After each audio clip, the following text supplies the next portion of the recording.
नमस्कार दोस्तों, कैसे हैं आप लोग। उम्मीद करता हूँ खुश होंगे, मजे में होंगे। स्वागत है आपका मेरे चैनल स्टोरी टेलर सीपी में। मैं हूँ आपका दोस्त, आपका यार, स्टोरी टेलर सीपी, आपका सूत्रधार। तो चलिए दोस्तों, इसी नोट पर आज की वीडियो शुरू करते हैं। आज की वीडियो में मैं आपको सुनाने वाला हूँ पाप की नगरी नॉवल का 12वां भाग, जो कि है इस नॉवल का आखिरी भाग। इस नॉवल के बाकी के 11 भाग ऑलरेडी चैनल पर अपलोडेड है। अगर आपने वो नहीं सुने तो उनके लिंक्स आपको ऊपर आई बटन से मिल जाएंगे। तो चलिए दोस्तों, ज्यादा देरी ना करते हुए शुरू करते हैं पाप की नगरी नॉवल का 12वां भाग। मंगलवार सुबह जब विमल केशवराव भोंसले के यहाँ पहुंचा तो उसकी बीवी अनसुईया ने उसे बताया कि वो पहले ही ऑफिस जा चुका था। ना चाहते हुए भी वो ये सोचे बिना नहीं रह सका कि उससे मुलाकात से बचने के लिए केशवराव उस रोज जल्दी घर से चला गया था। इसका मतलब साफ था कि उसका काम सोमवार को भी नहीं हुआ था। वो जाने को मुड़ा। सुनो, अनुसुईया बोली। विमल ठिठका, घूमा। उसने प्रश्नसूचक नेत्रों से अनुसुईया की तरफ देखा। कल रात, अनुसुईया बोली, काशी का ससुरा यहाँ आया था। अच्छा, विमल सशंक स्वर में बोला। फिर कोई नई मांग? नहीं। तो जो 50,000 रुपया काशीबाई अपने साथ लेकर गई थी, उसका ससुरा वो रुपया वापस लौटाने आया था। अच्छा? हाँ, बोलता था लड़के ने बिजनेस का ख्याल छोड़ दिया है, इसलिए उन्हें इस रुपए की जरूरत नहीं। वाह, बहुत भले मानस निकले तुम्हारी बेटी के ससुराल वाले। रातों रात पता नहीं कैसे भले मानस बन गए। चलो अच्छा हुआ, लड़की सुख से रहेगी। विमल ने जाने का उपक्रम किया। जरा ठहरिए, अनुसुईया व्यग्र भाव से बोली। अब क्या है? आप वो रुपया लेके जाओ, काशी का बाप ऐसा बोला, मैं लाती। नहीं, विमल जल्दी से बोला। तुम अभी रुपया अपने पास रखो, शायद लड़की के ससुराल वालों का ख्याल बदल जाए और रुपए की फिर जरूरत पड़ जाए। नहीं पड़ेगी, फिर भी अभी पास रखो। लेकिन मैं इस बाबत केशवराव से बात करूंगा। नमस्ते। विमल जल्दी से चाल की सीढ़ियां उतर गया। दाता, रास्ते में स्वयं उसके मुंह से निकल गया, जिसके सिर ऊपर तू स्वामी, वो दुख कैसे पावे। एक टैक्सी पर सवार होकर वो मलाड़ पहुंचा। मेरा कोई साथी आया? उसने वैभवी से पूछा। अभी नहीं, वैभवी बोली। तुम अच्छे वक्त पर आ गए। तुम यहां बैठो, मैं थोड़ी शॉपिंग करके आती हूं। ठीक है। तुम्हारे लिए कोई कॉफी वॉफी बना जाऊं? नहीं, मैं खुद बना लूंगा। ठीक है फिर। वो वहां से विदा हो गई। विमल बाथरूम में पहुंचा, जहां उसने अपनी नकली दाढ़ी मूंछ उतारकर सिंक पर रख दी। जब वो फ्लैट के भीतर होता था तो ऐसा ही करता था। उसने शीशे में अपनी सूरत का मुआयना किया। शेव करते वक्त वो अपनी मूंछ वाला हिस्सा छोड़ देता था, इसलिए उसकी असली मूंछ भी दिन ब दिन गहरी होती जा रही थी। अलबत्ता दाढ़ी भी असली बढ़ाने की बाबत उसने अभी कोई फैसला नहीं किया था। वो वापस ड्राइंग रूम में आया। वहां डायरेक्टरी में उसने पुलिस हेडक्वार्टर का टेलीफोन नंबर देखा और फिर उस पर फोन किया। उत्तर मिलने पर उसने हवलदार केशवराव भोंसले से बात करने की इच्छा व्यक्त की। कौन से महकमे में है? पूछा गया। फिंगरप्रिंट्स के महकमे में, विमल बोला। होल्ड कीजिए। विमल रिसीवर कान से लगाए रहा। कुछ क्षण बाद एक अपरिचित आवाज ने उसे हेलो कहा। केशवराव भोंसले से बात करना है, वो बोला। वो सीट पर नहीं है। किधर गया? मालूम नहीं, कोई मैसेज हो तो बोलो। आने पर उसको बोलना फोन नंबर 327913 पर घड़ी वाला को फोन करे। बोलेगा। विमल ने रिसीवर क्रैडल पर रख दिया। फिर वो किचन में पहुंचा और कॉफी बनाने की तैयारी करने लगा। इकबाल सिंह का उस रोज का ब्रेकफास्ट कंपनी के निजाम के उसके बाद दूसरे नंबर पर आने वाले ओहदेदार व्यासशंकर गजरे के साथ हुआ। ब्रेकफास्ट के दौरान इकबाल सिंह को कंपनी के सिपह सालार की परसों रात की बेमिसाल होशियारी का जिक्र गजरे से करना सूझा। क्या बात है? गजरे उसके चेहरे को घूरता हुआ बोला। एकाएक खुश क्यों दिखाई देने लगा? कल रात कोई खास बढ़िया छोकरी भेज दी थी मिसेस पिंटो ने? नहीं, वो बात नहीं। इकबाल सिंह अपने गैंडे जैसी शकल पर बड़ी हास्यास्पद मुस्कुराहट लाता हुआ बोला। तेरे को कोई और बात बताने का ख्याल आ गया था। और कौन सी बात? अपने सिपह सालार की नई सूझबूझ की बात। गजरे, कमाल कर दिया इस बार उसने। क्या किया? किसी के एक ही घूसे में प्राण निकाल दिए? अरे नहीं, वो करतब तो सिर्फ जो ही कर सकता था। अपनी पत्नी लवलीन के प्रेमी और कंपनी के बखिया के समय के जल्लाद और सोहल के हाथों जहन्नुम रसीद हुए जो की याद आ जाने पर एक क्षण को इकबाल सिंह के चेहरे पर मुस्कुराहट उड़ गई।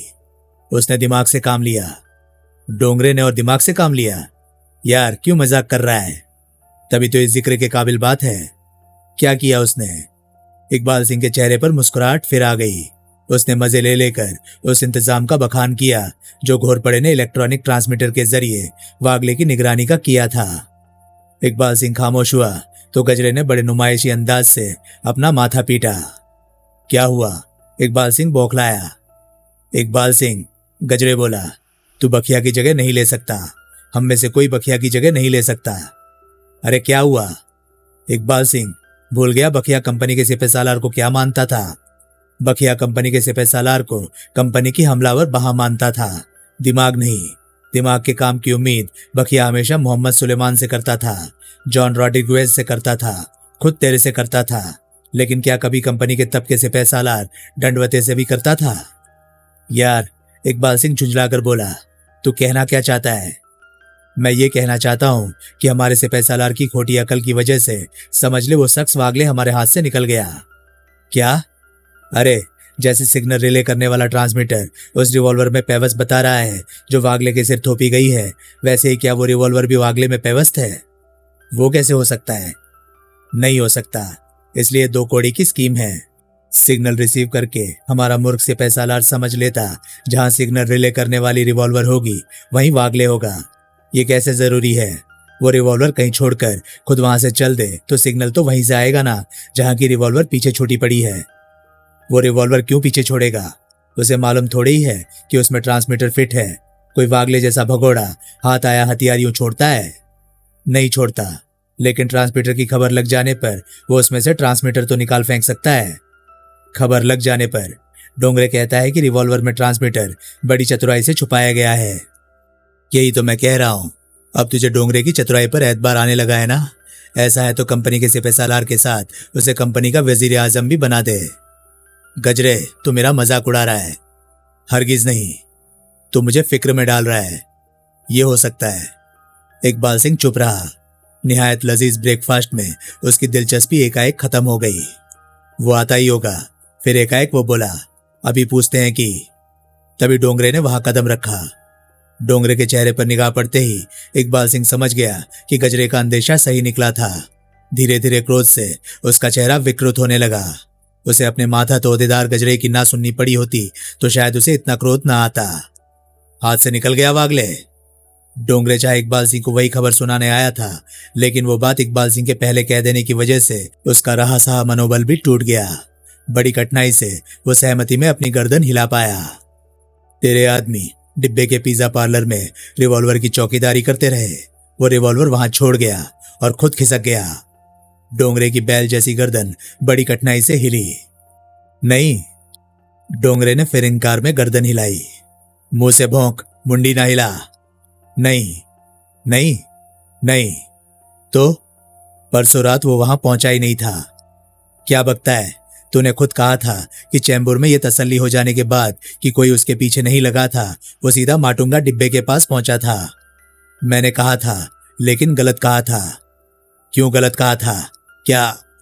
इकबाल सिंह, गजरे बीच में बोला, पहले इसे अपनी कहने दे।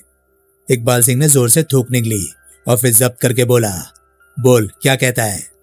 बाप, डोंगरे बड़े दयनीय स्वर में बोला, वागले ने कोई होशियारी नहीं दिखाई थी। तकदीर ही दगा दे गई थी। परसों रात चेंबूर में उसे कुछ मवालियों ने घेर लिया था और वो रिवॉल्वर उससे छीन ली थी। वो रिवॉल्वर उन मवालियों का सरगना भंवरलाल नाम का एक दादा माटुंगा लेकर गया था, जहां की डिब्बे को उसने 4000 में वो रिवॉल्वर बेच दी थी। बाप, वागले को पता भी नहीं कि परसों रात उसे लूटकर भंवरलाल ने उसका कितना भला किया था। यानी कि? गजरे बोला, डिब्बे का सोहल से कोई वास्ता नहीं? कतई नहीं। अब वागले कहाँ है? पता नहीं। उसे ढूंढ। इकबाल सिंह गरजा, कहीं से भी ढूंढ, फौरन से पेशतर ढूंढ, वरना मैं कोई दूसरा सिपह सालार ढूंढता हूं बाप। अब दफा हो जा। अपमान से तिल मिलाते डोंगरे ने दफा होने का उपक्रम ना किया। लगता है, गजरे दबे स्वर में बोला, अभी कोई और भी बुरी खबर है हमारे सिपह सालार के पास। और क्या बुरी खबर है? इकबाल सिंह आग्नेय नेत्रों से डोंगरे को घूरता हुआ बोला। वो डोंगरे के गले की घंटी जोर से उछली। सितौले, क्या हुआ उसे? वो गायब है। गायब है? कल रात से। डोंगरे, डोंगरे, जो बोलना है एक ही बार में बोल, किस्तों में ना बोल। कल रात 9:30 के करीब वो अपनी बुलेट प्रूफ कार पर जैकपॉट से कहीं गया था और अभी तक नहीं लौटा। वेटर और डोरमैन कहते हैं कि उसके साथ एक खूबसूरत लड़की थी जो वहां पहुंची किसी और मर्द के साथ थी, लेकिन वहां से गई सितौले के साथ थी। ताजी फंसी होगी वो तो, कहीं ऐश कर रहा होगा पट्ठा उसके साथ। दूसरों की बीवियों के पीछे पड़ना तो उसका खास शौक है। एक नंबर का बीवी कतरा है अपना सितौले। उसने जैकपॉट बंद होने तक ना लौटना हो तो वो ऐसा बोल के जाता है। कल रात वो ऐसा बोल के नहीं गया और लौटा भी नहीं। भूल गया होगा छोकरी ज्यादा खूबसूरत होगी। डोंगरे खामोश रहा। उसने बेचैनी से पहलू बदला। उसके मालूम ठिकाने टटोल। इकबाल सिंह बोला, और शाम तक इंतजार कर, शाम तक ना लौटा तो फिर खबर करना। बाप, मैं सोच रहा था। तू सोच रहा था? अपना डोंगरे सोच रहा था? क्या कहने? इसे अपनी बात कहने दे, गजरे बोला। क्या सोच रहा था भाई? यही कि, डोंगरे दबे स्वर में बोला, कहीं सितौले इब्राहिम कालिया की किसी शरारत का शिकार तो नहीं हो गया? पागल हुआ है? कालिया को तो यह भी पता नहीं होगा कि सितौले हमारा आदमी है। उसे तो यही नहीं मालूम होगा कि जैकपॉट कंपनी का ठिया है। डोंगरे खामोश रहा। किसी औरत के चक्कर में वो पहली बार गायब नहीं हुआ। शाम तक इंतजार कर, लौट आएगा। लेकिन बिना खबर किए? बोला ना, शाम तक इंतजार कर। डोंगरे ने सहमति में सिर हिलाया और फिर अपने आकाओं का अभिवादन करके वहां से विदा हो गया। कॉल बेल बजी तो विमल ने यह सोचकर तत्काल दरवाजा खोल दिया कि वैभवी वापस आ गई थी, जो कि उसकी गलती थी। उसे अपने सामने जो दो व्यक्ति दिखाई दिए वो सूरत से ही सरकारी आदमी लग रहे थे। दोनों के चेहरे कठोर और गंभीर थे। दोनों सूट पहने थे और दोनों के कोटों के नीचे से शोल्डर होलिस्टर की मौजूदगी का आभास मिल रहा था। उन्होंने विमल से कोई सवाल करने का उपक्रम नहीं किया। दरवाजा खुलते ही वे विमल को एक और धकेलकर बड़ी बेतकल्लुफी से भीतर घुसाए। इस बदतमीजी का मतलब? विमल का दिल धड़कने लगा था, लेकिन प्रत्यक्ष वो निडरता दिखा रहा था। दरवाजा बंद कर दो, एक ने कठोर स्वर में आदेश दिया। तुम लोग हो कौन भाई? बताते हैं। विमल ने दरवाजा बंद करके चिटकनी चढ़ा दी। दोनों ने एक सरसरी निगाह ड्राइंग रूम में चारों तरफ दौड़ाई और सोफे पर आ बैठे। आओ, एक जना यूं बोला जैसे घर उनका हो और विमल वहां मेहमान आया हो। बैठो। मैं किचन में कॉफी बना रहा था, विमल बोला। थोड़ी देर के लिए कॉफी का ख्याल छोड़ दो। तो फिर मैं गैस बंद कराऊं? जरूरत नहीं, जलने दो। कमाल है, इधर आकर बैठो। गुंडे बदमाशों के कुछ ज्यादा ही हौसले हो गए हैं बंबई शहर में, दिन दहाड़े यूं। सोहल, मैंने कहा है इधर आके बैठ। विमल का दिल लर्जा। कौन सोहल? वो बोला। मेरा नाम सोहल नहीं है। इधर आके बैठ। वो उनके करीब पहुंचा और उनके सामने एक सोफा चेयर पर बैठ गया। उसने अपनी जेब की तरफ हाथ बढ़ाया। खबरदार! तत्काल एक का हाथ कोट के भीतर शोल्डर होलिस्टर की तरफ सरक गया। मैं पाइप निकाल रहा था। पाइप? तंबाकू वाला, स्मोक करने के लिए। सरदार होके स्मोक करते हो? मैं तुम्हें सरदार दिखाई देता हूं? दिखाई तो नहीं देते हो, लेकिन दिखाई ना देने से क्या होता है? आजकल किस नाम से जाने जाते हो? दूसरा बोला। किस नाम से जाना जाता हूं? विमल प्रत्यक्ष बुनबुनाया।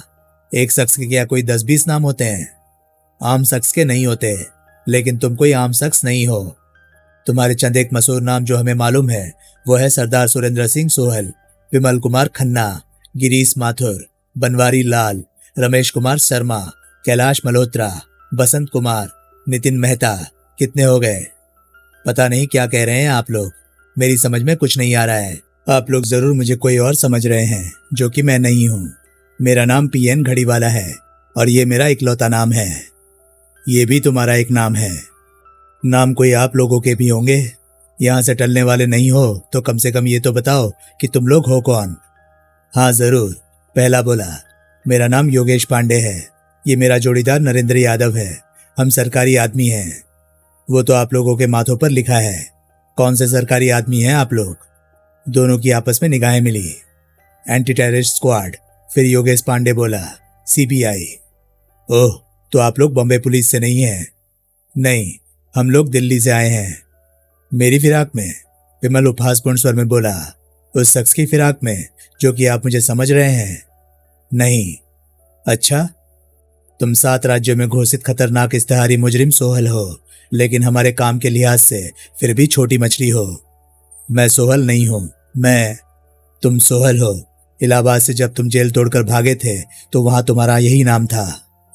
भागकर बंबई आए तो दाढ़ी मूछ केस मुंडवाकर विमल कुमार खन्ना बन गए और यहाँ लेडी शांता गोकुलदास का बड़ी बेरहमी से कत्ल किया। यहाँ से भागकर मद्रास पहुंचे तो गिरीश माथुर बन गए और वहां अन्ना स्टेडियम में डकैती डाली। मद्रास से दिल्ली पहुंचे और बनवारी लाल बन के एक मामूली तांगे वाले का बहुरूप धर लिया। इसी बहुरूप में दिल्ली की यूनियन बैंक की वैन रॉबरी में शरीक हुए। गिरफ्तार होकर जेल भी पहुंचे लेकिन जेल तोड़कर भाग निकले। अमृतसर में जाके रमेश कुमार शर्मा बन गए और भारत बैंक का वॉल्ट लूटा। गोवा में कैलाश मल्होत्रा बन के स्थानीय गैंगस्टर में घी में खिचड़ी की तरह जा मिले और बंबई के मशहूर स्मगलर विशंबर दास नारंग, उसके सहायक रणजीत चौगुले और वहां के सोनवलकर नाम के एक इंस्पेक्टर का कत्ल किया। स्थानीय गैंगस्टर की सहायता से वहां से फरार होकर जयपुर पहुंचे, जहां बसंत कुमार मोटर मैकेनिक बनकर बीकानेर बैंक की वैन लूटी। फिर आगरा में रत्नाकर स्टील मिल की पेरोल वाली बख्तरबंद गाड़ी लूटी। राजनगर में नितिन मेहता बनकर अमेरिकी डिप्लोमेट सिडनी फॉस्टर का फिरौती की रकम के लिए अपहरण किया। फिर बंबई आकर ऐसा डेरा जमाया कि तब से यहीं हो। यहाँ के तुम्हारे प्रमुख कारनामों में सबसे बड़ा कारनामा तो यह है कि तुमने अकेले राज बहादुर बखिया जैसे अंडरवर्ल्ड के सुपर बॉस की कायनात उजाड़ दी। आलमगीर म्यूजियम से बेशकीमती फ्रांसीसी पेंटिंगें चुराई। जोरी बाजार में प्रीमियम वॉल्ट सर्विस का अभेद्य वॉल्ट खोल तो लिया लेकिन लूट ना सके। बदले में वहां बनी सुनारों की मार्केट लूट ली। पांडे एक क्षण को ठिठका और फिर बोला, ये तुम्हारी पुरानी कारगुजारियां जिनकी की हमें खबर है। इसके अलावा भी हो सकता है तुमने कहीं डकैतियां डाली हो, कहीं कत्ल किए हो, लेकिन उनकी हमें खबर ना हो। लेकिन नरेंद्र यादव बोला, तुम्हारे आइंदा कारनामे की हमें खबर है। जी? तुम 7 नेक पॉइंट आइलैंड पर स्थित बादशाह अब्दुल मजीद दलवई का कैसीनो लूटने की फिराक में हो। दाता, हमने ठीक कहा? पांडे बोला। मैं अपना पाइप निकाल लूं? पांडे एक क्षण हिचकिचाया और फिर बोला, हाँ, शौक से। विमल ने जेब से पाइप और तंबाकू का पैकेट निकाला। बड़े यत्न से पाइप तैयार करके उसे सुलगाया और फिर उसके 2-3 लंबे लंबे कश खींचे। उस दौरान वहां मुकम्मल सन्नाटा छाया रहा। भाई साहब, अंत में विमल बोला, ये जो कारनामे आपने बयान किए ये सब मैंने गाए बगाए अखबारों में पढ़े हैं और मैं जानता हूं कि इनके लिए सोहल नाम का कोई बहुत ही खतरनाक मुजरिम जिम्मेदार है। लेकिन आप लोगों का ख्याल ये है कि वो सोहल मैं हूं। निहायत बचकाना ही नहीं, बेहुदा भी है। ये हमारा ख्याल नहीं, हम ये सब यकीनी तौर से जानते हैं। आप कुछ नहीं जानते। जिन शहरों के आपने नाम लिए हैं उनमें से एक में भी आज तक मैंने कदम नहीं रखा। बड़ौदा और बंबई के अलावा मैंने कोई तीसरा शहर नहीं देखा। चोरी डकैती खून खराबे के तो किस्से पढ़ने से मेरा दिल दहलता है। इन कारनामों को खुद तो मैं क्या अंजाम दूंगा। मैं ना कोई सोहल हूं ना हो सकता हूं। मेरा नाम पेस्टनजी नौशेरवानजी घड़ीवाला है और मैं एक खुदा का खौफ खाने वाला अमन परस्त शादीशुदा बाऔलाद शहरी हूं। वेरी वेल सेड, यादव बोला। खूब कहा, लेकिन बेकार कहा, पांडे बोला। गैर जरूरी कहा। तुम सोहल हो और ये बात तुमसे पूछी नहीं जा रही, तुम्हें बताई जा रही है। आप साबित कर सकते हैं मैं सोहल हूं? हाँ, निर्विवाद रूप से। कैसे? मेरी सूरत से? नहीं, तुम्हारी सूरत से नहीं। तुम्हारी सूरत सोहल से नहीं मिलती। क्यों नहीं मिलती? अगर मैं सोहल हूं तो मेरी सूरत सोहल से क्यों नहीं मिलती? मैं क्या कोई मुखौटा पहने हूं? नहीं। तो फिलहाल हमारे लिए यह हैरानी की बात है कि क्यों तुम्हारी सूरत सोहल से नहीं मिलती। तो और कैसे साबित करेंगे आप कि मैं सोहल हूं? तुम्हारी उंगलियों के निशानों से साबित कर चुके हैं। जी? तुम्हारी उंगलियों के निशानों का मिलान हम बंबई पुलिस के रिकॉर्ड में मौजूद सोहल की उंगलियों के निशानों से करके देख चुके हैं। दोनों निशानात हुबहू मिलते हैं। फिंगरप्रिंट्स झूठ नहीं बोलते। फिंगरप्रिंट्स के माध्यम से यह बात निर्विवाद रूप से सिद्ध हो चुकी है कि तुम सोहल हो। विमल का दिल डूबने लगा। आपने मेरे फिंगरप्रिंट्स कब ले लिए? विमल बोला, मैंने तो आज से पहले आपकी सूरत कभी नहीं देखी, लेकिन हम तुम्हारी मौजूदा सूरत शनिवार से देख रहे हैं। हमारे सामने तुमने दर्जनों चीजों को हैंडल किया। उनमें से किसी एक पर से तुम्हारे फिंगरप्रिंट्स उठाकर उन्हें रिकॉर्ड से चेक कर लेना क्या मुश्किल था? आप तो यूं कह रहे हैं जैसे शनिवार से ही आपको मालूम हो कि मैं सोहल हूं और तभी से मैं मुतवातर आपकी निगाह में रहा हूं। बिला शक। तो दर्शन आज क्यों दिए? हम तो आज भी ना देते अगर। पांडे जानबूझकर खामोश हो गया। वो विमल को देखकर बड़े नाटकीय अंदाज में मुस्कुराया। क्या अगर? तुमने ढोलकिया को चलता ना कर दिया होता। ढोलकिया? विमल चौंका। बोटमैन, अच्छा खासा था, तुम्हें उसको रख लेना चाहिए था। वो तुम्हारा आदमी था? हमारा आदमी नहीं था, हमारा भेजा हुआ आदमी था। फिर तो मैंने अच्छा किया। अच्छा नहीं किया, तुमने कल उसे रख लिया होता तो आज हमें यहाँ ना आना पड़ता। सच पूछो तो तब तो हो सकता था कि हमें जिंदगी में एक दूसरे की सूरत देखने का इत्तेफाक ना होता। बावजूद आपकी इस गारंटी के कि मैं सोहल हूं। हाँ, आप लोग मुझे गिरफ्तार करने के लिए यहाँ नहीं आए? बिल्कुल भी नहीं। कमाल है, खूनी डकैतों को पकड़ना हमारा काम नहीं। फिर भी देखो, पुलिस की निगाहों में आम शहरियों पर आयद होने वाले मुल्क के कायदे कानून के लिहाज से तुम बहुत बड़ी तोप हो सकते हो, लेकिन हमारे लिहाज से तुम एक छोटी मछली हो, जबकि हमारा निशाना एक बड़ा मगरमच्छ है। वो कौन हुआ? बादशाह अब्दुल मजीद दलवई, यादव बोला। हम बयान नहीं कर सकते, पांडे बोला, कि आज की तारीख में इस शख्स की गर्दन तक हमारे हाथ पहुंचना कितना जरूरी है। क्यों जरूरी है? विमल बोला। वो तुम नहीं समझोगे। समझाओगे तो मैं क्यों नहीं समझूंगा। इस बात को तुम यूं समझो कि वो तुम्हारे समझने लायक बात नहीं। वो कोई स्टेट सीक्रेट है, सरकारी राज है, यही समझ लो। दिक्कत क्या है उसकी गर्दन नापने में? उसकी गर्दन हमारी पहुंच से बाहर है। 7 नेक पॉइंट नाम के जिस टापू पर वो आजकल बसा हुआ है वो पाकिस्तान की मिल्कियत है। वो पाकिस्तान है और हिंदुस्तानी धरती पर वो कदम नहीं रखता। नहीं रखता। रखता तो है, यादव बोला। हमें मालूम नहीं पड़ता कि उसने कदम कब रखा। आई सी।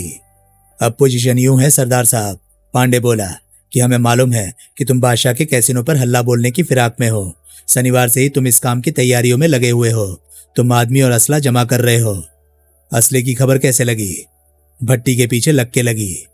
4 रिवॉल्वरें, यादव बोला, 100 गोलियां, 2 machine gun, 5 spare magazine, 6 hand grenade, 6 धुएं के बम, 6 टाइम बम। तुम लोग, पांडे बोला, कैसीनो को बिल्कुल ही तबाह कर देने की फिराक में तो नहीं हो? मैं आप लोगों की मुस्तैदी और सलाहियत की दाद देता हूं। यानी कि अब तुम मानते हो कि तुम सोहल हो और तुम अपने कुछ साथियों के साथ बादशाह के कैसीनो को हिट करने की फिराक में हो। मेरा इनकार, विमल बोला, आप लोगों को कबूल हो जाएगा? नहीं। फिर पूछने से फायदा? कोई फायदा नहीं।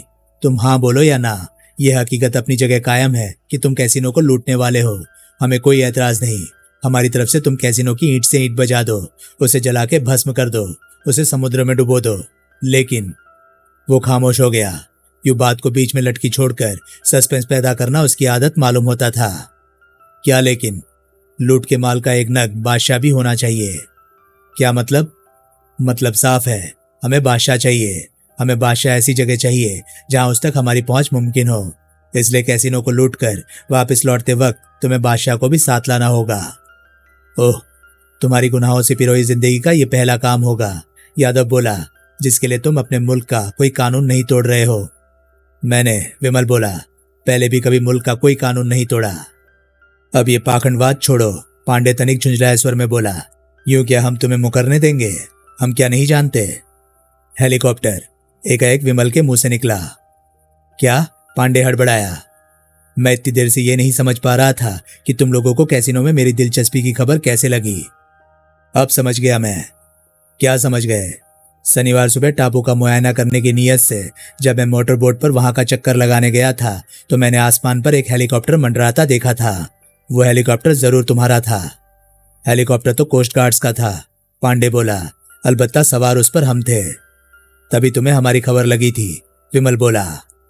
हाँ, हम टापू की ताक में थे, इसलिए ऐसी किसी मोटर बोट में हमारी दिलचस्पी होना स्वाभाविक था, जो कि हमें अपनी तरह टापू की ताक में दिखाई दी थी। ओह, फिर हमारा ये जानने की कोशिश करना स्वाभाविक था कि तुम लोग कौन थे। भट्टी को तो बॉम्बे पुलिस का कदम नाम का वो सब इंस्पेक्टर ही पहचानता था जो हेलीकॉप्टर में हमारे साथ मौजूद था। तुम्हारी बाबत कोई जानकारी हासिल करने के लिए हमने तुम्हारी उंगलियों के निशान उठवाए। कहां से? कैसे? जब तुम वापस अपोलो बंदर पहुंचे थे तो पायर की सीढ़ियों पर पहुंचने के लिए तुमने अपने दोनों हाथों से सीढ़ियों के करीब लगी रेलिंग को थामा था। हमने रेलिंग पर से वो पाइप ही उतरवा दिया था और उस पर से उठाए उंगलियों के निशानों को देखते ही आपने फौरन कह दिया था कि वो मशहूर इश्तिहारी मुजरिम सरदार सुरेंद्र सिंह सोहल की उंगलियों के निशान थे। पागल हुए हो? तो हमें बताया गया था कि भट्टी यहाँ के एक खतरनाक गैंगस्टर इब्राहिम कालिया का आदमी था जो कि दुबई में छुपकर रहता है। हमें दिख रहा था कि बादशाह के कैसीनो को हिट करना किसी ऐरे गहरे आदमी का काम नहीं था। तुम्हारे फिंगरप्रिंट्स का मिलान हमने रिकॉर्ड में उपलब्ध केवल उन अपराधियों के फिंगरप्रिंट से किया था जिनकी जीदारी बेमिसाल थी और जिनका सशस्त्र डकैतियों का बड़ा कामयाब रिकॉर्ड था। ऐसे अपराधियों में एक अपराधी सरदार सुरेंद्र सिंह सोहल भी था, जिससे कि तुम्हारी उंगलियों के निशान मिल गए। ओह, ये उसकी बदकिस्मती थी कि केशवराव भोंसले ने उसके फिंगरप्रिंट्स तब्दील करने का काम तत्काल नहीं कर दिया था। वो ऐसा कर पाया होता तो विमल को अपनी मौजूदा दुश्वारी का मुंह ना देखना पड़ा होता। अब बदली हुई सूरत के हासिल का सफाया फिंगरप्रिंट्स ने कर दिया था। ढोलकिया की क्या कहानी है? फिर वो बोला। अगर तुम लोग उसे अपने ग्रुप में शामिल कर लेते, पांडे बोला, तो टापू के रेड के वक्त वो तुम लोगों के साथ होता। तुम्हारी बताई ड्यूटी को भुगताने के अलावा उसका एक अतिरिक्त काम बादशाह को अपने साथ वापस हिंदुस्तानी जमीन पर लाना होता। वो कर लेता ये काम बहुत आसानी से। उसे ऐसी ट्रेनिंग देकर भेजा जाता कि इस काम को करने में उसे कोई मुश्किल पेश न आती। ओह, तुम अभी भी ढोलकिया को वापस कबूल कर लो तो हमारा काम आसान हो सकता है। वो बेकार आदमी है। बेकार तो नहीं, अलबत्ता यूं कहो कि तुम्हारे जैसे सुपर गैंगस्टर की सोबत के काबिल नहीं। मैं और गैंगस्टर, डकैत भी, बेरहम हत्यारा भी। बात को यूं हंसी में उड़ाने की कोशिश बेकार होगी सरदार साहब। आप ढोलकिया की तारीफ में कुछ फरमा रहे थे। मैं कह रहा था वो इतना बेकार आदमी नहीं। वैसे हमें अफसोस है कि हम खड़े पैर उससे बेहतर आदमी पैदा न कर पाए। जेल से छूटते ही वो आप लोगों के पल्ले कैसे पड़ गया? उसे जेल से छुड़ाया ही हमने था, खास मेरे सिर मरने के लिए। हाँ, कमाल है। वैसे हम तुम्हारी काबिलियत की दाद देते हैं कि तुमने झट भांप लिया कि वो ताजा ताजा आजाद हुआ जेल बर्ड था।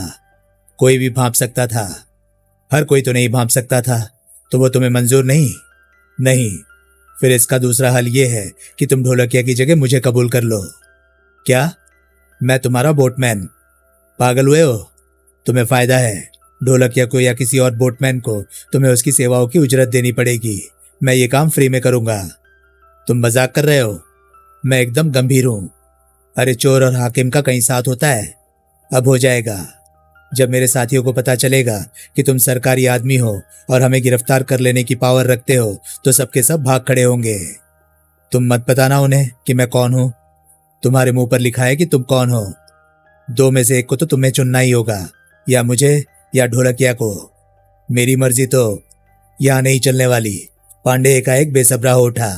तूने जो करना है हमारे हुक्म से करना है, अपनी मर्जी से नहीं करना। नहीं करूंगा तो क्या करोगे? तो मैं अभी तुझे गिरफ्तार करके ले जाऊंगा।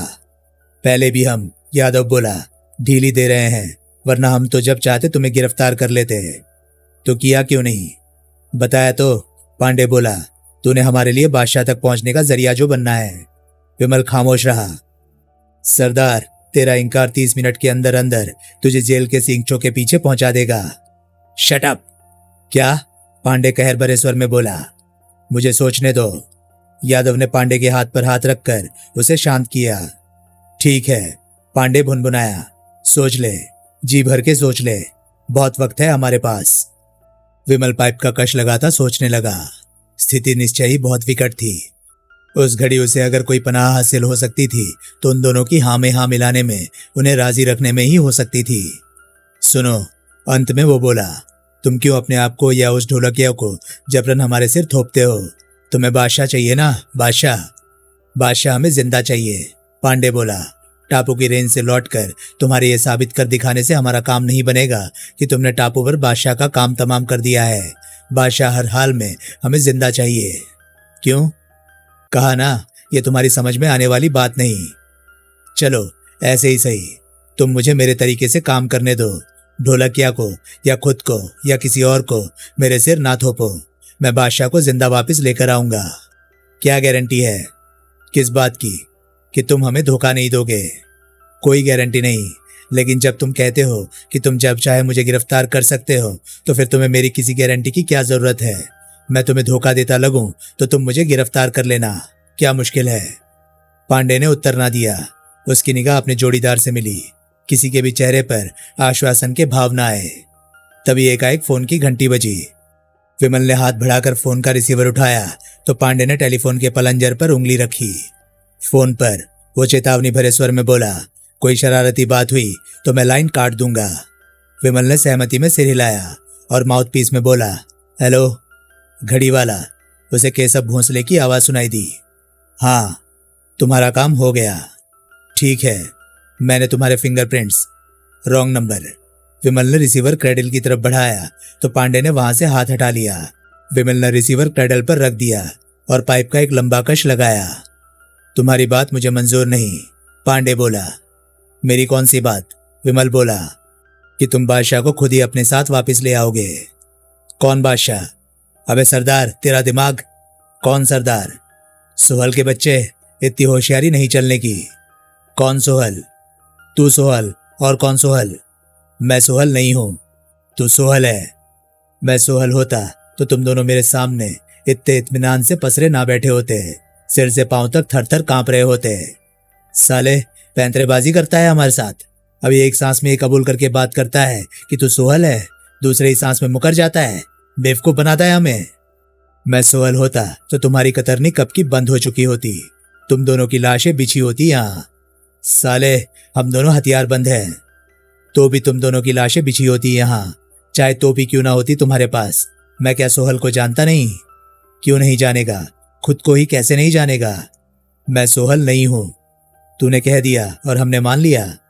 नहीं मानोगे तो मैं तुम्हारी शिकायत करूंगा। तू हमारी शिकायत करेगा? पांडे अविश्वासपूर्ण स्वर में बोला।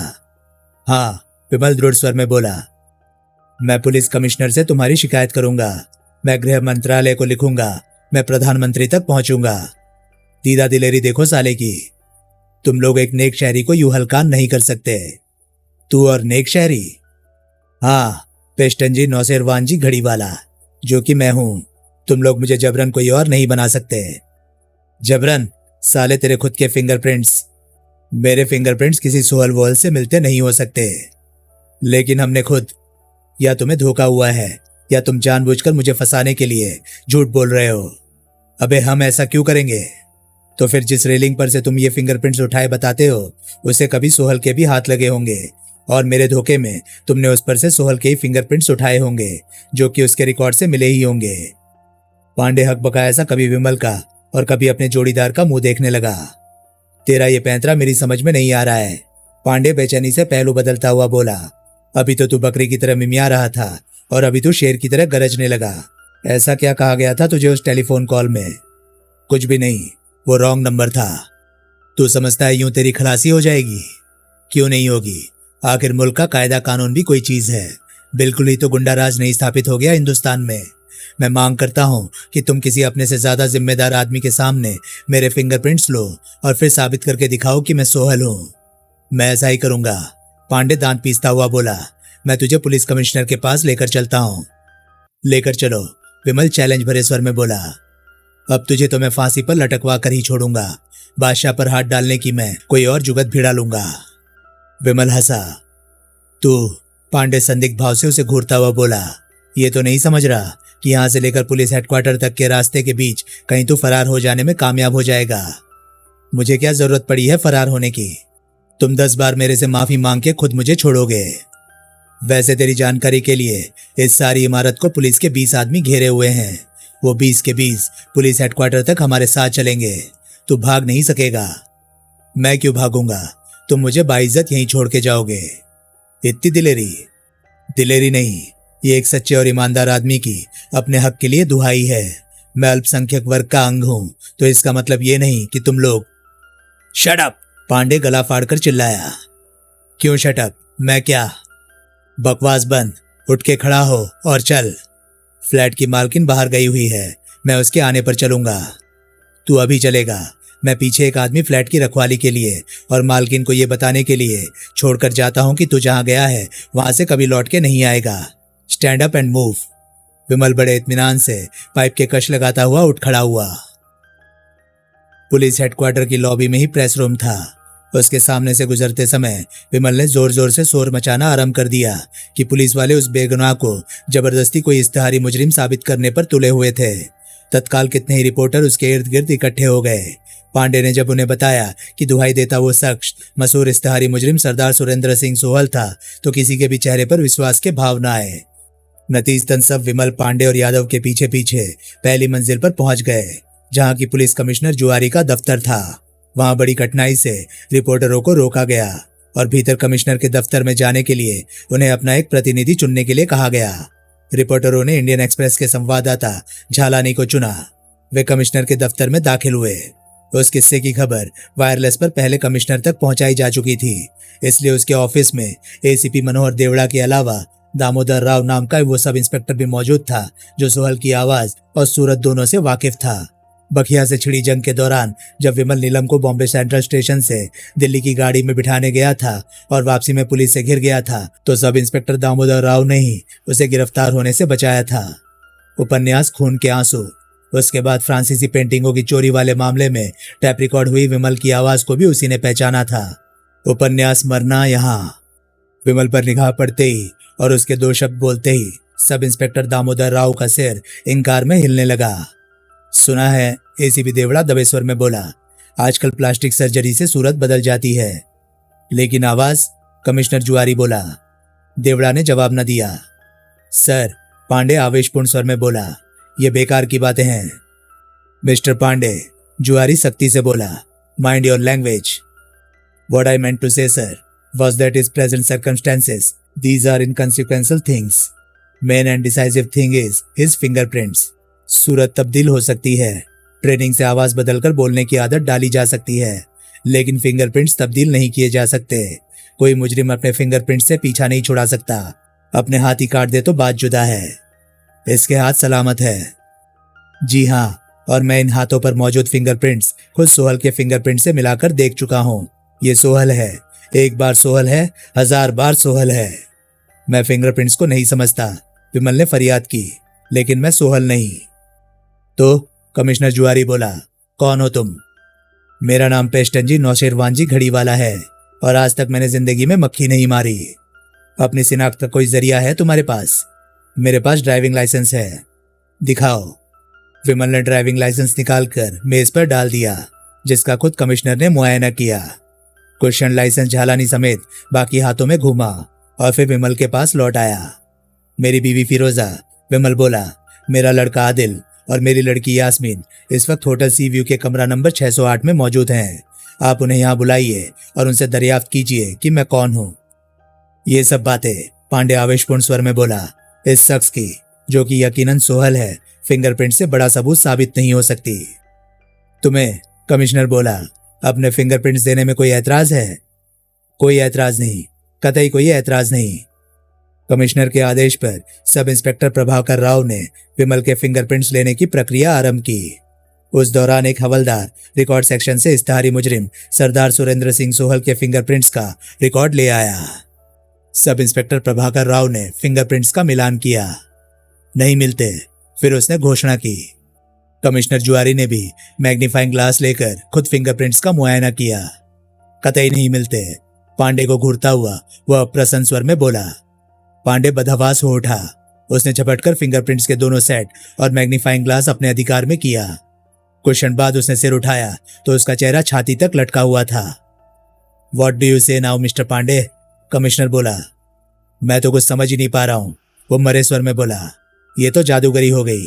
शनिवार को मैंने खुद यही मिलान किया था, तो इसके फिंगरप्रिंट्स कैसे हासिल किए थे? पांडे ने पाइप वाली बात बताई। ये तो कोई प्रामाणिक तरीका नहीं, कमिश्नर बोला। अपोलो बंदर जैसी जगह के एक बिजी पायर की रेलिंग पर तो एक खास वक्फे में दर्जनों लोगों के हाथ पड़ सकते हैं। फिर पाइप को यहाँ लाकर फिंगरप्रिंट्स उठाने में भी चूक हुई हो सकती है। सर, इस आदमी ने मेरे साथ अपने वार्तालाप के दौरान इस बात की तस्दीक की थी कि यह सोहल था। यह झूठ है, विमल रुआंसे स्वर में बोला। यही सोहल सोहल कहकर मेरे गले पड़ रहे थे। यही जबरदस्ती मुझे सोहल करार देने पर तुले हुए थे। हम मान भी ले कि यह सोहल है, कमिश्नर बोला। तो हम ये बात साबित कैसे करें? इसकी सूरत सोहल से नहीं मिलती, इसकी आवाज सोहल से नहीं मिलती, इसके फिंगरप्रिंट्स भी सोहल से नहीं मिलते। और कौन सा जरिया है आपके पास इसे सोहल साबित करने का? इसने खुद कहा कि। मैंने नहीं कहा, विमल बोला। अगर कहा भी तो मुझे एक बात बताइए। अगर मैं अभी कहना शुरू कर दूं कि मैं राजीव गांधी हूं तो आप लोग मान जाएंगे? जवाब दीजिए मिस्टर पांडे, कमिश्नर बोला। पांडे ने कोई जवाब नहीं दिया। उसने केवल निगाहों से भाले बर्छियां बरसाते हुए विमल को घूरा। मिस्टर घड़ीवाला, फिर कमिश्नर निर्णायक स्वर में बोला। यस सर, विमल बोला। आप आजाद हैं। Thank you sir. आपको जो असुविधा हुई उसके लिए हम शर्मिंदा है। संबंधित अधिकारी के खिलाफ अगर आप कोई रिपोर्ट लिखना चाहे तो। मैं नहीं लिखना चाहता। I am a peace loving citizen. I do not want to provoke trouble. That's very nice of you. You can go now. Vimal वहां से बाहर निकल आया। बाहर निकलते ही उसे रिपोर्टरों ने घेर लिया और उस पर सवालों की बौछार करने लगे। एक दो रिपोर्टरों ने उसकी तस्वीर भी खींच ली। बड़ी कठिनाई से उसने उन लोगों से पीछा छुड़ाया। वहां एक गलियारे में उसे केशवराव भोंसले भी खड़ा दिखाई दिया, लेकिन उसने विमल के करीब आने का उपक्रम नहीं किया। मनी मन वाहेगुरु का नाम लेता विमल वहां से विदा हो गया। लेख की रेखा में जारी। तो दोस्तों, ये था उपन्यास पाप की नगरी का 12वां भाग, जो कि था इसका आखिरी भाग।